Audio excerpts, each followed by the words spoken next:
Uh, Let me start a little far back from the neural network course. The topic of regularization is an important topic in mathematics and engineering, all the engineering applications. It's not limited just to computer software or some specific algorithm in computer intelligence and artificial intelligence. Uh, It is mainly discussed in the area of statistics when we have so much data for a specific experiment or a specific challenge, and we should define and understand that data for having a better interpretation of it. The regularization have a different format and different overall definition. The main theory of regularization is margin and weight and feature regularization. Margin regularization is the most common type of regularization. You may be familiar with this in your statistics course from bachelor's degree. Let me show you some picture for better introduction of marginal regularization. Well, uh, in regularization, you have so many data, so many clustered, unclustered data in your diagram. At first, they may seem to be undefinable or ununderstandable, but the main idea and the main goal of using this algorithm is to define these points and this data toward a specific line of definition, toward a specific curvature, which you can see here. The goal of regularization is to find this red line and define its offset of data. We can see a main red line is defined here as fx function, and the offset of fx plus epsilon and fx minus epsilon defined toward this function. And the offset function is not exactly minus and plus from the main function. They can have absolutely different function or curvature from the main function. Another forms of regularization are weight and feature regularization. Uh, what does they mean? Let me get back to the picture again. You may have different kind of points and data in your area of study, and each point is connected to a specific topic, and in that specific topic that point have a specific uh, weight or importance in that area. So when you use the regularization method, you should consider this issue and define the weighted regularization function for defining the different type of data that is presented in your application. It is something like weighted summation or weighted average, getting a weighted average in normal statistic area.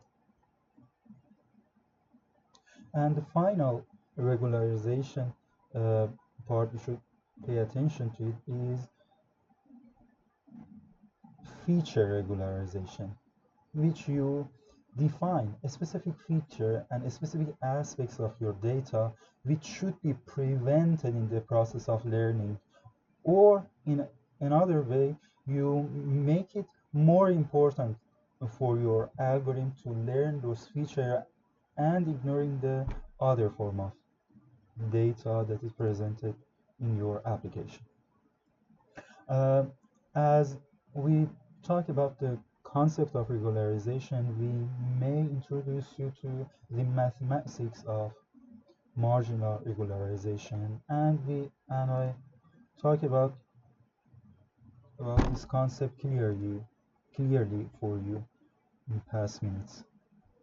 The main definitions of the regularization function is the main character and upper and lower bound offset which it may have toward the different kind of data you may have in your application. Uh, I think introducing the overall concept of regularization would be ended here. Let me think if there is another important aspect I should talk about here. No, that's with it. The regularization function in its basic and its theory is absolutely clear and a very easy concept, but in application you may face with some difficulty. Uh, let me see if Mr. Shariati is available for further discussion for this topic and solving some uh, theoretical and practical problem for you or not.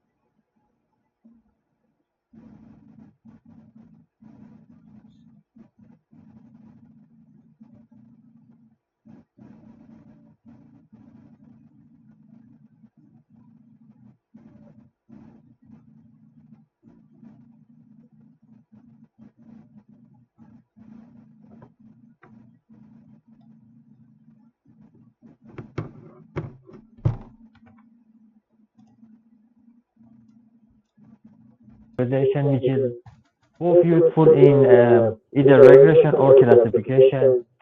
Why kind of limited the too complex features or too complex bases uh, will reduce that will reduce the loss that is kind of created by the result of the noise. So let's skip them fast and go to other parts. Of course, we can kind of connect this topic to normalization too.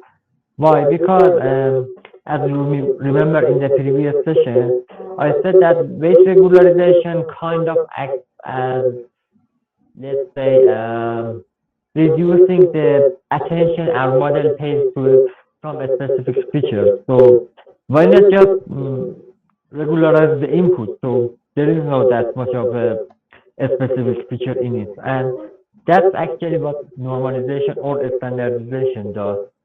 Of course, mostly in standardization. Normalization just scales linearly the input. And by input, I don't mean the instances in our data set. The input can be the input of each individual layer. So when we say standardization or normalization acts on our input, by input we mean the input of that each separated layer, not just the whole network. So let's go for next slide. I guess it would be good to start from slide 18. Again, I'm sorry, guys, I could not log in with my desktop to share the screen because of some internet connection issues. So as we can see here, we have two types of scaling the input, normalization and standardization. The simple difference is normalization just compresses the scale from whatever it is to between 0 and 1. It's just linear scaling. But standardization is a little different. How? Not just that we put the average on 0, so there would be no bias, but also we kind of change the scale too. We force it to have a standard deviation of 1 or between 1 and 0. So what is a standard deviation? That's kind of out of the topic of this class. You have probably heard about it or learned it in probability course if you have already passed it, as I think you should have in the bachelor course. So we don't talk much about it here. Just remember that the formula for standardization is the input minus the average, so the average would be on 0, and then divided by the standard deviation of the whole data set. So let's go for the next slide. Here you can see that consider an input which has two bases, age and height. For example, for men or women or some kind of data set about human. As you can see, age is much wider compared to height. For example, we may have people from age 5 to age 95, but the height is limited to about 1.5 meters to at most 2.2 meters. The shortest and tallest humans you can think. So that scales are not comparable to each other. 95 minus 5 is about 90 points. However, 2.2 minus 1.1 is 0.7 points. So age is much wider than height is. And kind of our data set would look like something that like this elliptic. And consider that our goal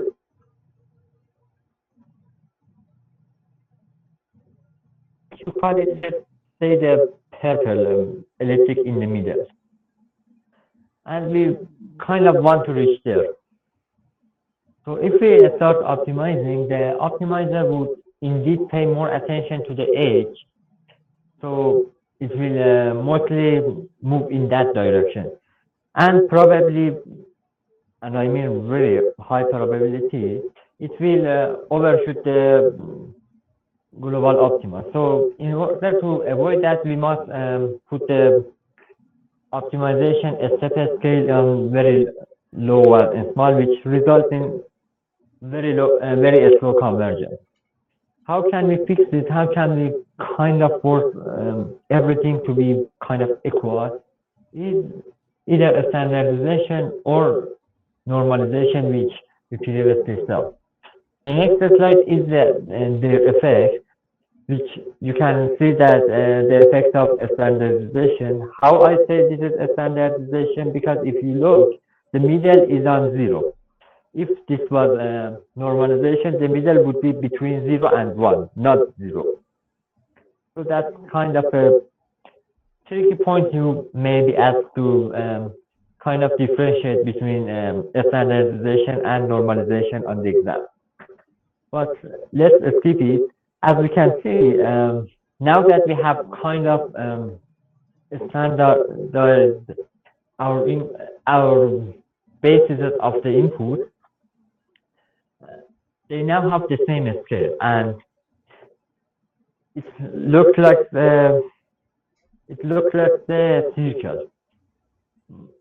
Both features have kind of the same importance now, and because it is kind of circular, concentric circle, we can now choose much larger optimization step and converge much faster.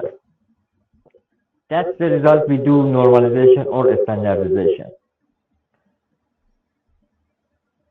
till now, this was mostly something that was should be taught on machine learning course, but the next is specific to neural networks.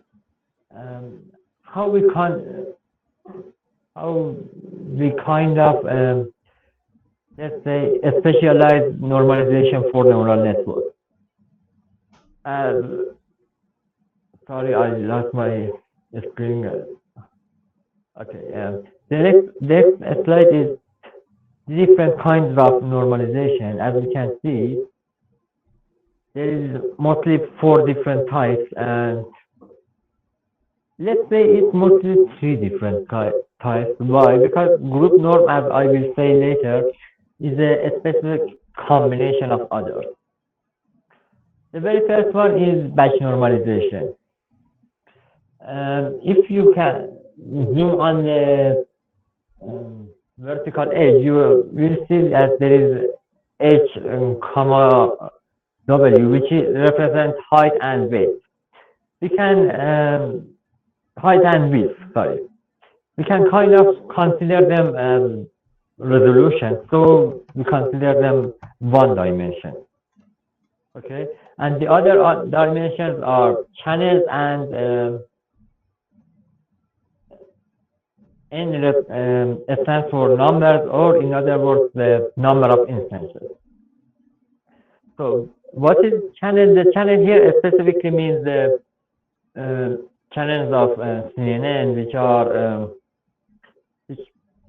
each different filter produces a new resolution map of that feature. So uh, I could have a better picture showing this.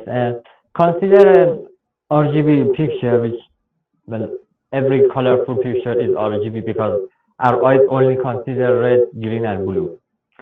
What we see as many different colors are indeed a combination of these three colors.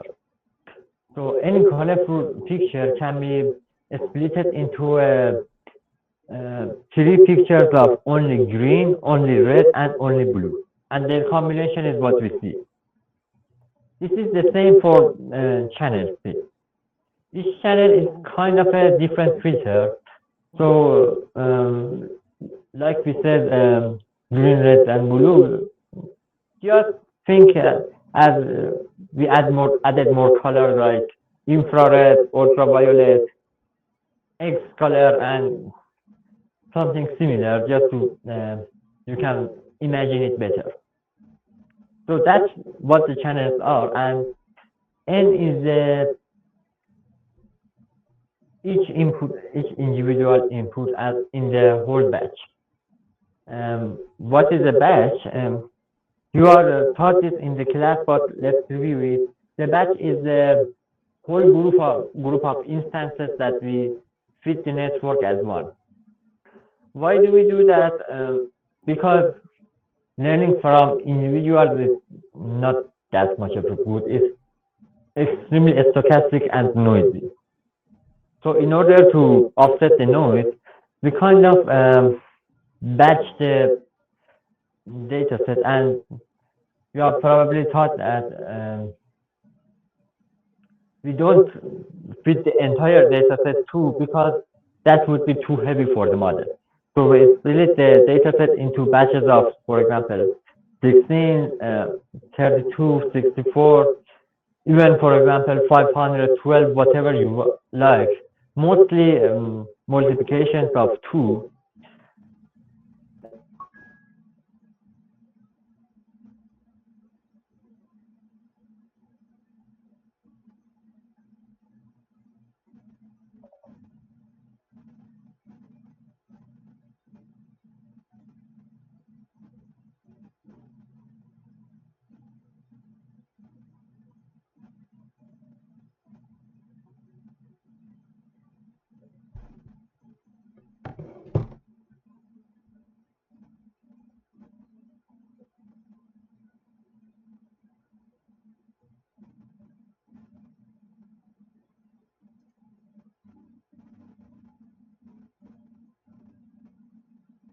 Can you hear me?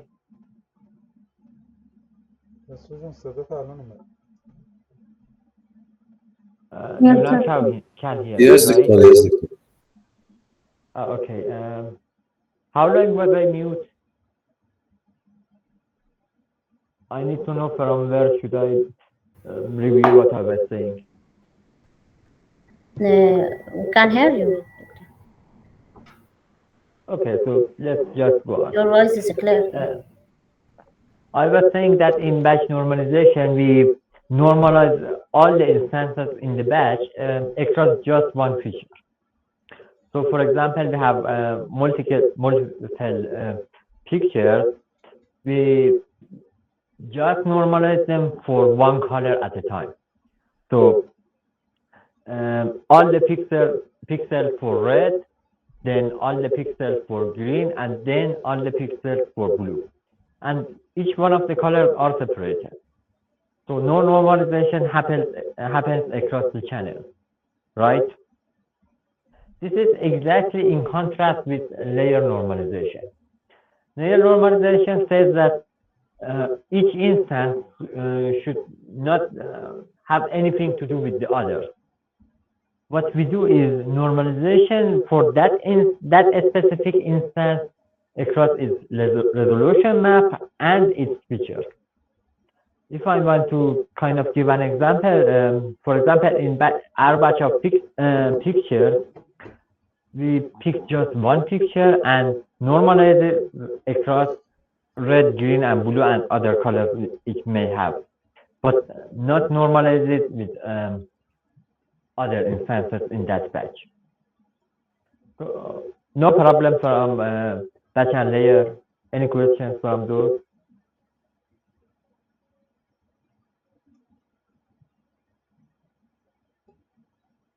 Okay, let's go for the next one, and this is instance normalization. Instance normalization is kind of simpler than the others. It says that, okay, for only one instance and only one feature do the normalization. Or in other words, it just normalizes across the resolution map. No filters are involved, no batch is involved. Only one instance or one feature. Or better said, one feature of one instance. And the last one is group normalization. Group normalization is kind of the combination of the idea of instance and layer normalization. I cannot explain why any of them have performed better than the other in some specific cases, because that would be out of the scope of this class. But let's say that, okay, we saw some potential in instance normalization and some potential in layer normalization. Someone thought that, say, okay, let's combine these two ideas, and instead of normalizing all the features like in layer normalization, let's kind of group related features and then normalize them in each group together, and the group should be individual from each other. So you kind of got what I meant, right?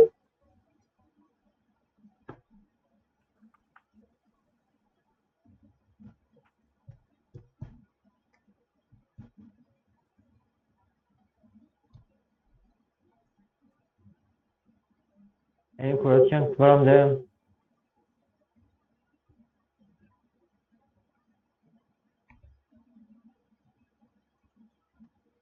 Hard, so if you have hard time understanding them, it's completely okay. Even I have problems understanding them. So if you face any difficulties, don't worry. Just try again and try again and try again. These are the hardest questions that can be given from that specific topic. So if you master them, you have the potential to master anything else too. Sorry guys, and let's go.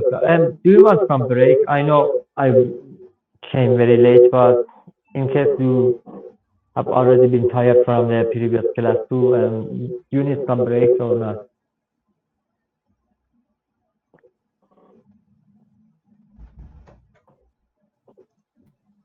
I sometimes think I'm the only one in the class. Okay, let's proceed with the first question.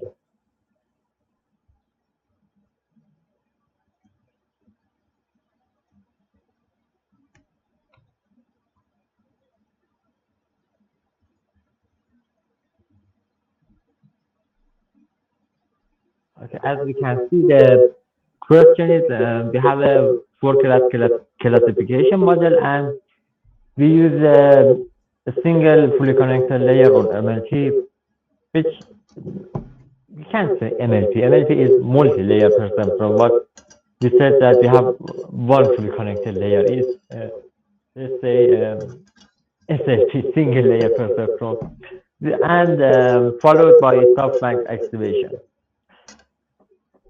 The set you see as T is the output of our model from some specific instances, and which as it is softmax, these are probability of being the predicted class.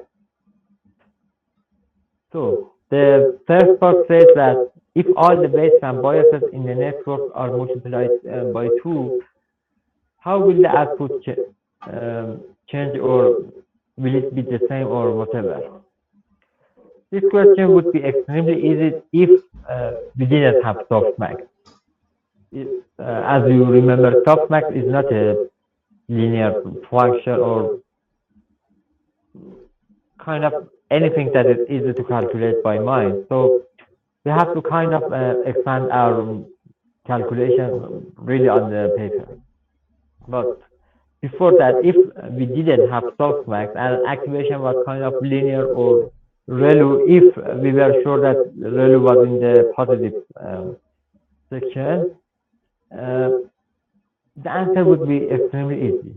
Multiplying everything by 2 will result in the projections we kind of multiplied by 2. But now that we have softmax, the calculations are a little different and harder. Softmax is not linear at all. If you look at the formula in the next slide, you can see that, well, it's not intuitive at all. And as the inverse of softmax is too complicated for us, remember, inverse is not the same as derivation or kind of just multiplying a negative on it. It's way more complicated than that. So, never mind that part. Because, as we said, softmax is nonlinear and extremely scale sensitive. As you probably remember it, it was extremely sensitive when near to 0, but as we got further away, that kind of became, let's say, saturated to either 0 or 1. So because of this, we cannot indeed predict what the answer would be. So the true answer is we cannot indeed find that accurately. But there is also a small cheating trick that we can use. If you think about the shape of the softmax or tangent hyperbolic function, you see that when we are near 0, and by near 0 I mean really near the 0 part, the middle part, you see that it's kind of similar to a linear function. Okay, and I repeat, only when we are near the middle. So if the inputs are indeed near the middle, for example, the first 3 ones, you can kind of, and I strongly say kind of, because this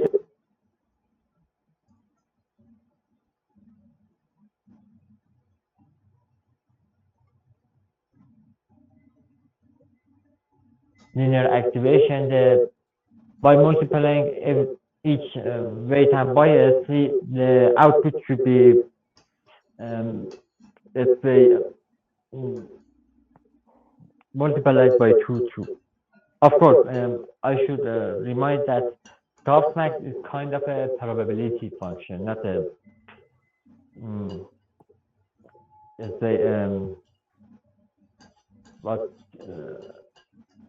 by probability, I mean that it doesn't calculate one output, but it kind of looks at all the outputs of the last layer and says, okay, you guys have came to this conclusion. I now scale them as a probability of being that which one of you gets the most right answer, or better say, which one of you has the most confidence in its answer. So if we look at this set that we are given, P 0.2, 0.3, and 0.5, this tells us that the first neuron of the last layer was kind of uncertain by being 0.2. The next one was completely sure that this is that it isn't the answer. The next one was kind of sure, kind of unsure, and the last one was most confident than all the others because it has the highest probability, or because this is softmax. It resulted in the before the softmax, of course. It was so confident that it generated the highest output, and softmax kind of let's say solved them all and said, okay, the confidence of that neuron was about as half as the whole other as the whole of the that layer. So you guys are following what I'm saying, right? Sometimes I think my explanations are kind of too hard to understand. If you have any problems or questions, just tell me. I completely understand this is the first time taking this course and it may be too hard for you. So it's okay to ask anything. Literally, any questions you have is completely okay to ask. If no questions, yes, let's go to the next question. The B part of this welcome question. It says that if the weights remain the same and only the bias are multiplied by 2, how would be the answers would be different?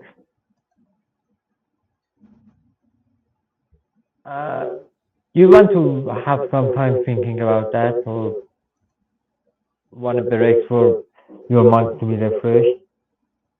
I'm kind of worried there is no feedback from you at all.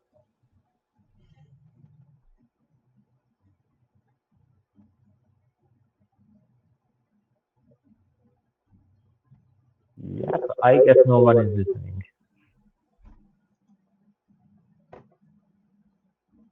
Anyway, let's go on. So, again, if we didn't have softmax, calculation would be extremely easier. But now we do it, let's say, too hard for that. But there is a good point in the first line under the formula. Softmax is translation invariant. What does it mean is that it doesn't matter how we change the biases. It kind of doesn't matter at all. So, of course, it's not that each single bias doesn't have any effect. The question said that if we multiply all the biases, because of we are kind of changing all the biases together, there will be no change in the output.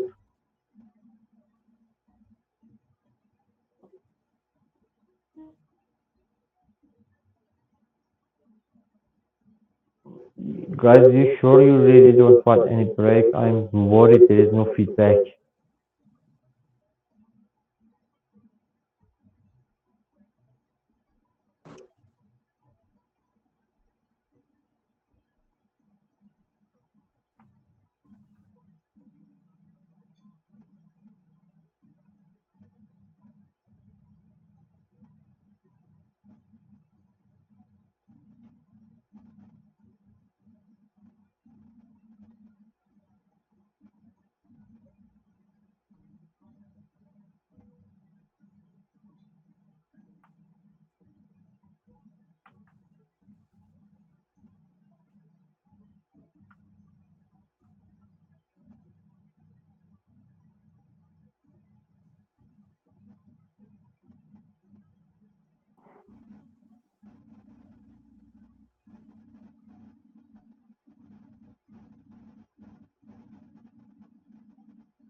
Okay, I guess you're just too tired for now, and I will come back just in 2 minutes.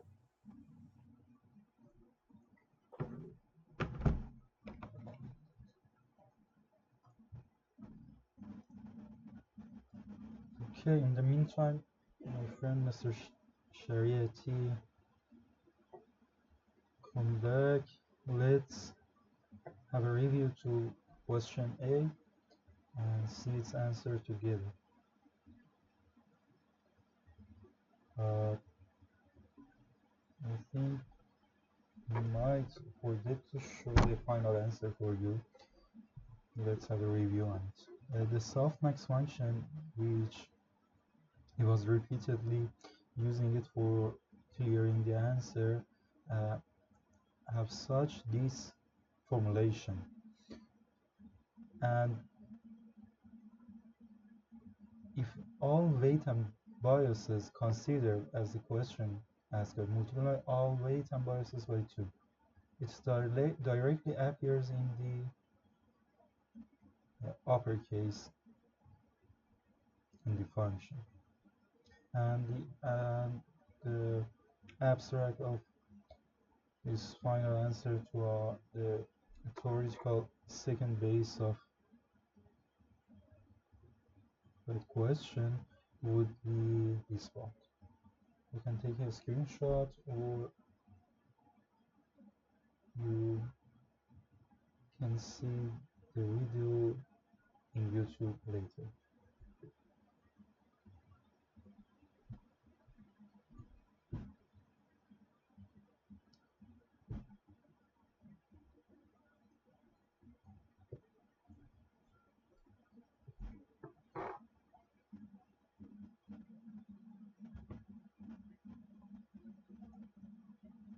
If our accuracy is kind of scored 100%, what are the minimum and maximum values possible for MSE, or in other words, mean square error loss?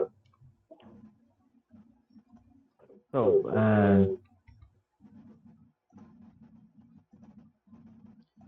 Mr. Shariati, please say again the number of a slide. I can't find it, or directly guide me toward it.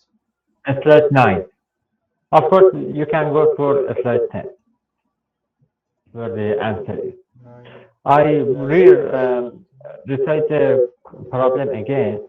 We have a 4-class classification model, and its accuracy has scored 100% perfect as well.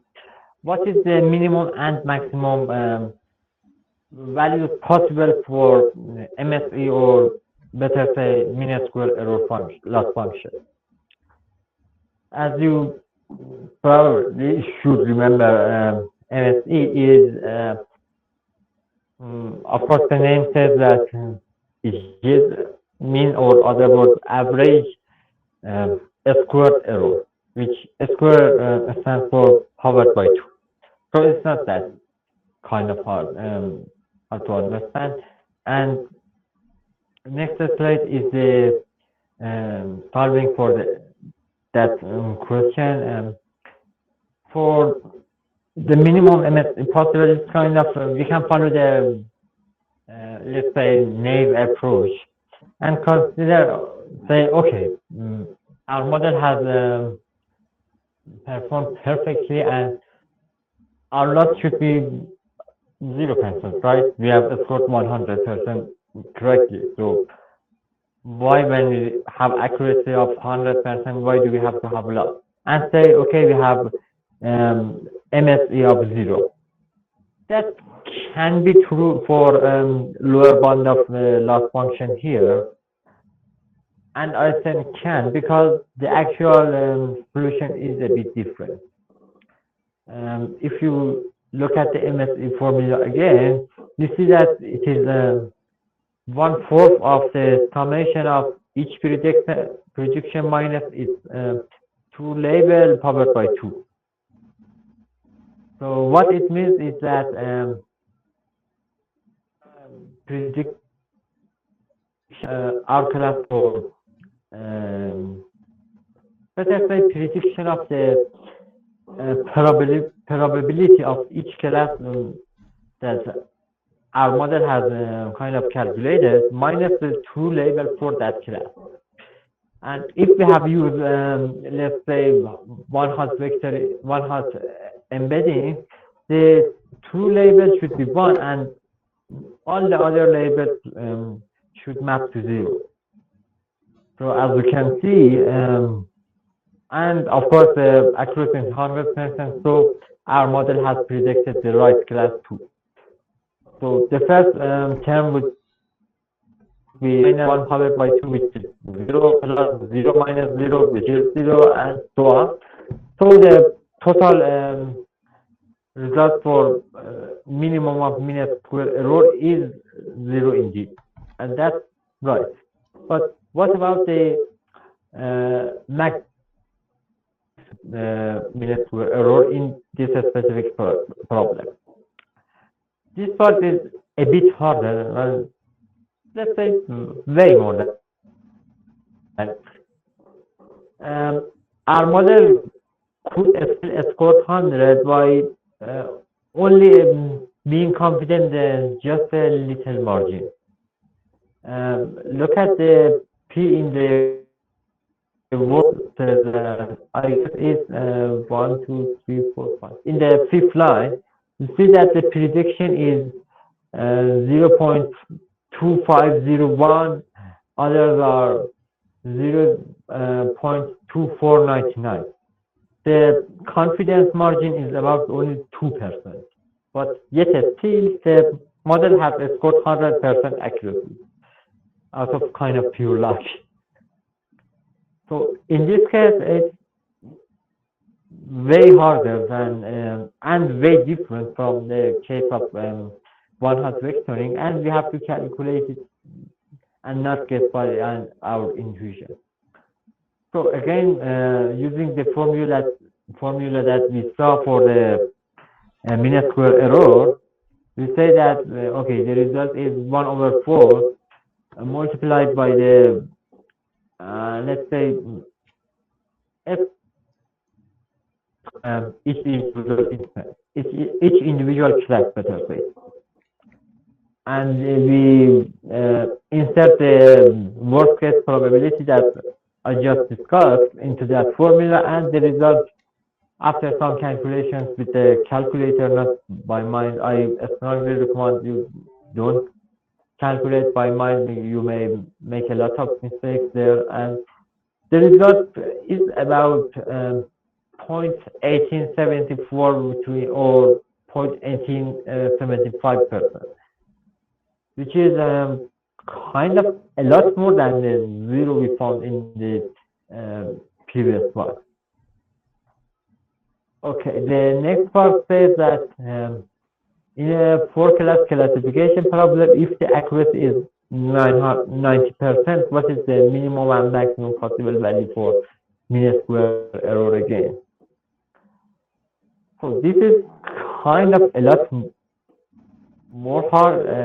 harder because how do we insert 90% accuracy in our formula?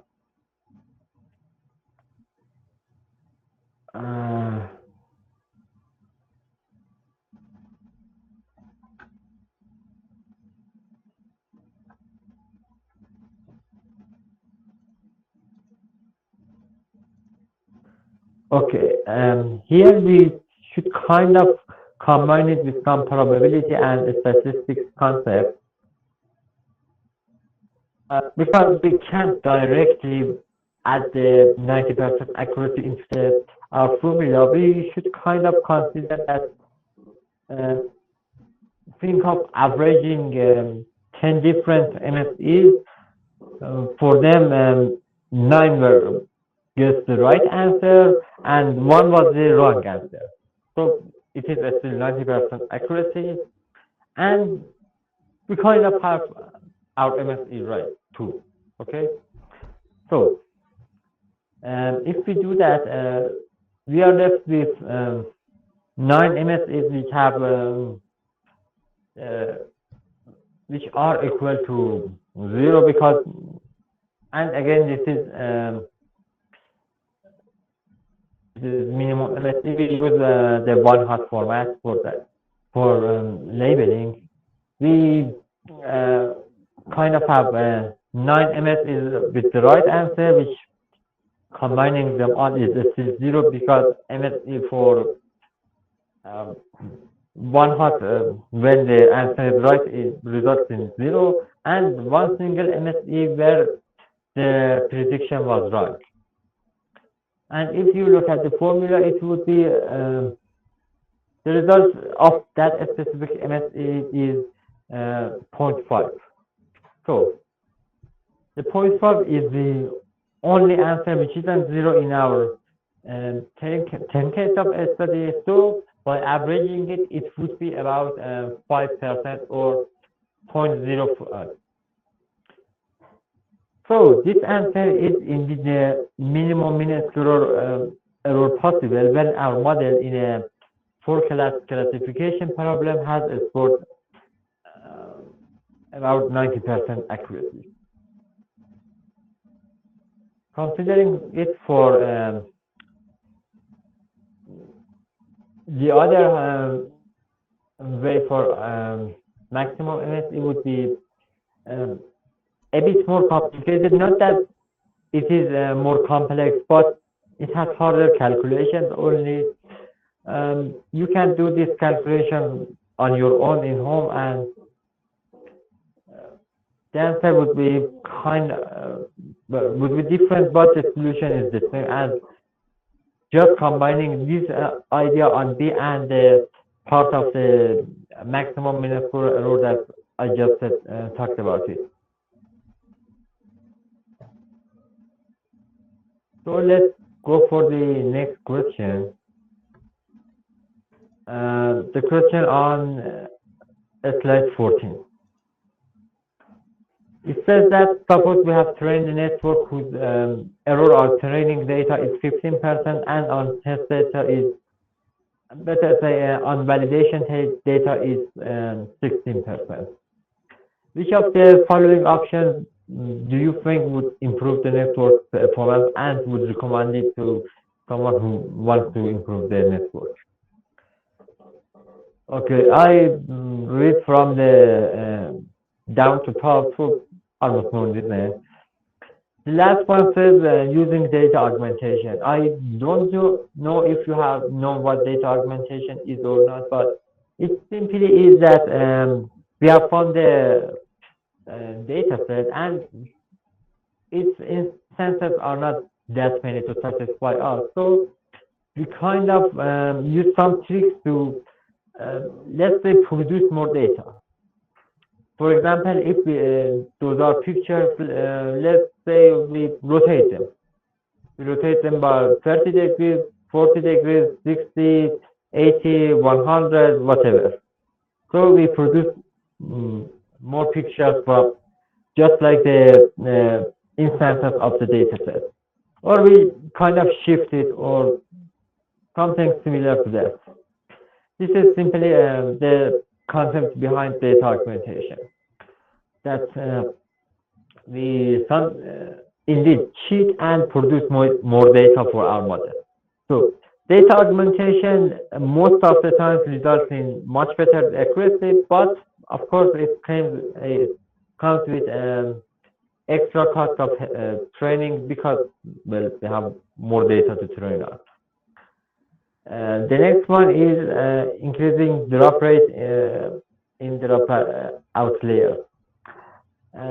If you remember the feature regularization I talked about in the previous session, we said that we kind of force our model to sometimes, and by sometimes I mean single epoch, not always.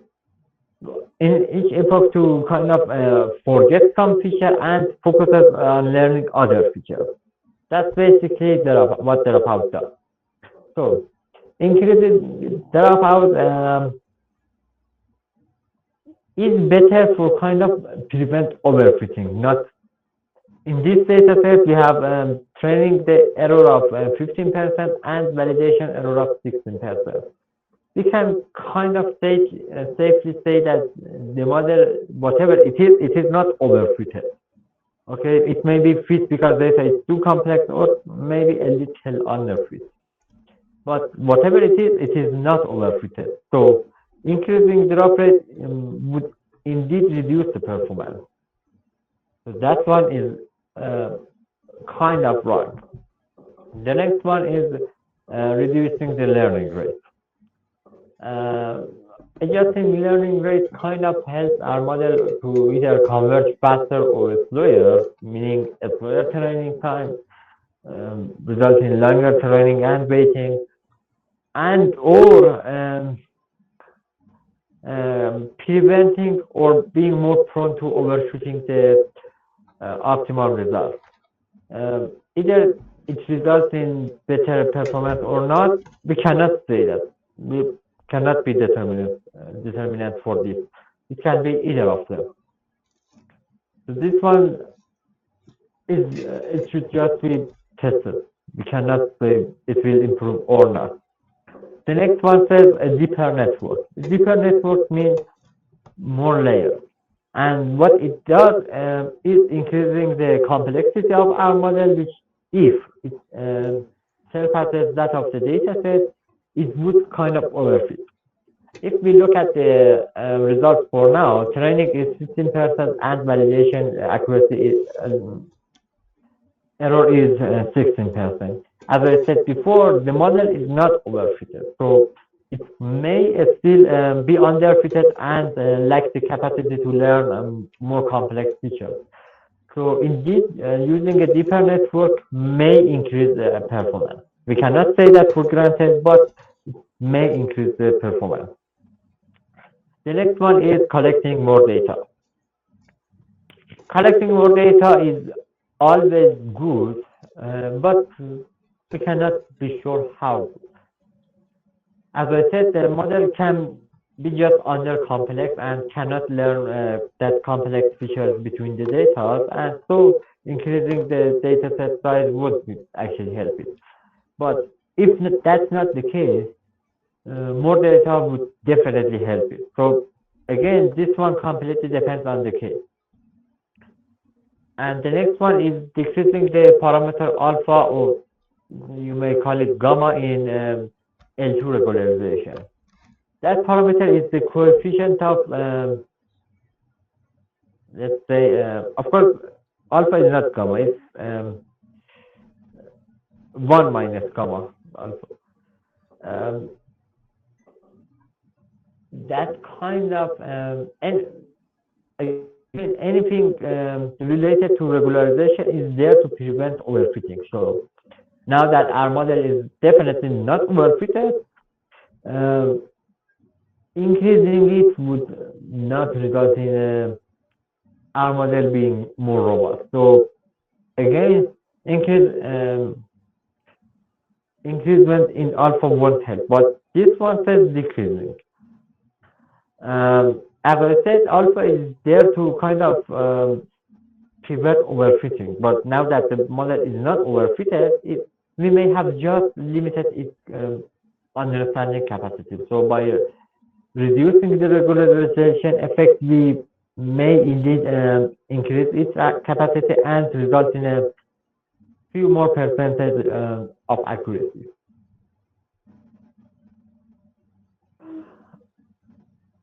Okay, guys, let's This is followed by three short questions. Let's review them too.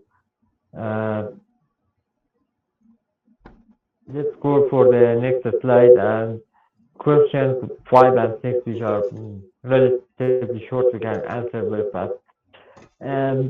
It says that does a network with more parameters necessarily requires more computation? Um, well, of course, we have to first define computation before we can proceed. Either we mean sequential computation or any kind of computation. For example, you haven't yet been taught what an neuron is, but there are some neural networks that require sequential computation, just like it was done on the CPU and not parallel computation done on the GPU. So first we have kind of split these two. If by computation we only mean sequential computation, then the answer is no. We may have an extremely huge network which is computed all in parallel, so it can kind of calculate the answer in one shot, one click. So very minimum sequential computation. But if it means by computation, it means all kind of computation, parallel and sequential together. It would be a bit harder and trickier to solve.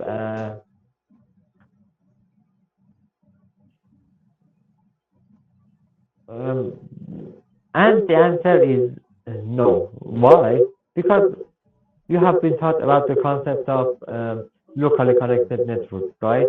When we use a filter and move it across the resolution map of our instance, so we may have a huge CNN which has a lot more parameters than a smaller MLP, but yet it has much fewer computation. And the next question, if in two experiments are all conditions are completely identical and only the loss function is different, and we use the same as we use a stochastic gradient descent, will the network converge to the same parameters? Explain why. And well, all conditions is a bit tricky because the initialization in both initialization of the network and the stochastic patches are both, as the name suggests, stochastic and random. If we kind of say, okay, we don't use any stochastic process, only deterministic one, we force the code to have, for example, 42, which is completely creatable each time, and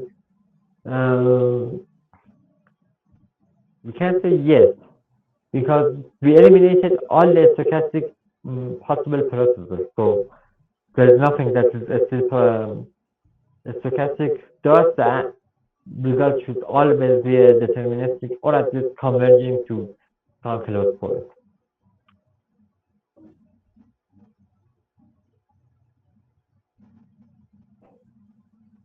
And thank you The all. answer is yes of question 6. Yeah, which question? 6. Yes, the answer is yes.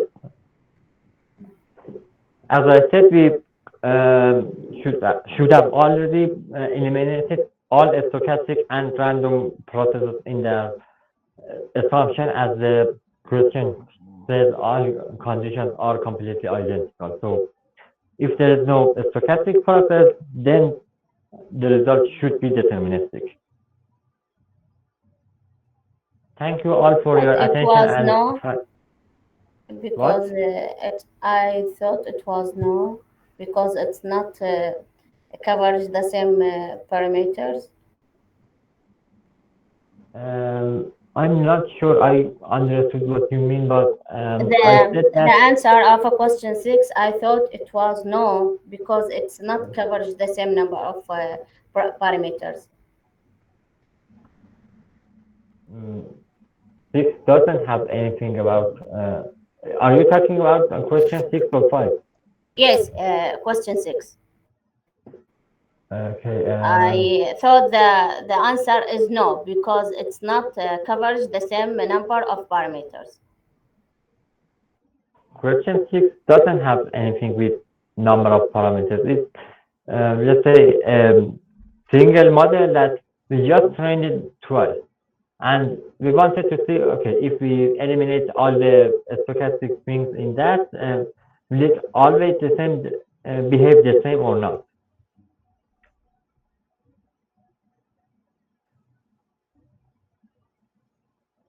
I hope that's what helped me.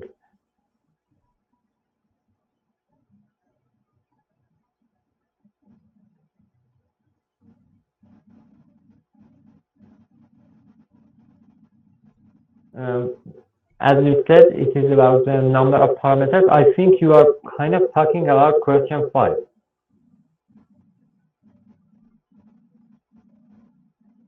If that is, again, I said that we talked about it at first that, okay, we have the concept of locally connected network, and thus we cannot, mm, So covers the same um, parameters.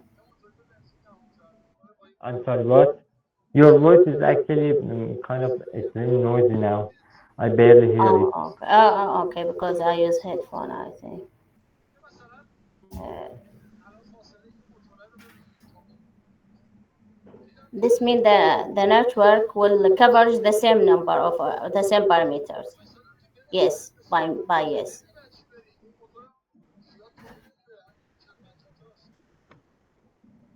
Um, oh, I saw what you meant there. Uh, Yes, yes. okay, and here the same parameters and means actually the local optima that the model after backpropagation and optimization changes its weights too. So by parameters, it means weights and biases there. Yes, that. So as the model is the same thing, even if the initial conditions were not the same, it would always have the same number of parameters. And Oh, since the question says all conditions are identical, meaning that our initialization, our batches, our every single stochastic process is identical, or in other words, meaning they are no longer stochastical, the result should be deterministic. okay. Now it's clear. Thank you. You're welcome. It's my duty. So, anyone having any other questions?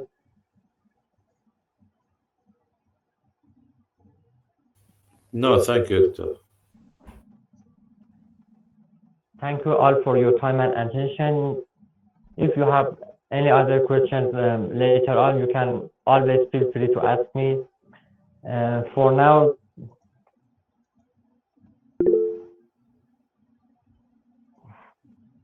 sorry a little about disconnecting, still having internet issues, and mm, we can, sorry about it. Everybody have a good day and thank you for your time. Goodbye. Goodbye. Goodbye.